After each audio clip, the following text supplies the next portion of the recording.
bilang ng mga turista sa Buscalan Village sa Kalinga dumoble. Naritong report.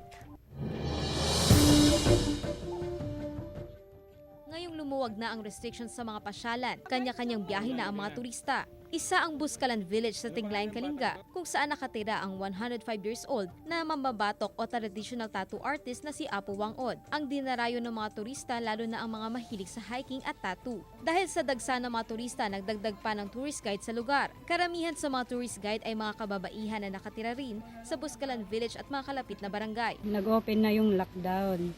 Tapos gumaganda na yung panahon.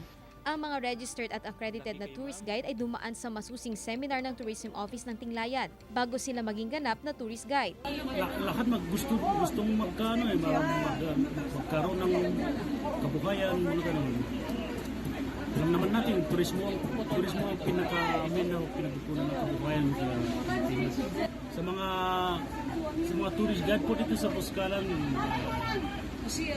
sundin sana natin yung mga lahat ng patakaran natin dito para hindi tayo magkagulo-gulo at para walang makitang lamang-lamangan. Sa ngayon, unti-unti nang bumabalik ang turismo sa Buscalan Village para sa mga nais magpatattoo sa legendary tattoo artist na si Apo Wangod. Dagsa ang mga turista lalo na tuwing weekend. Trace De Leon, Balitang Amyanan.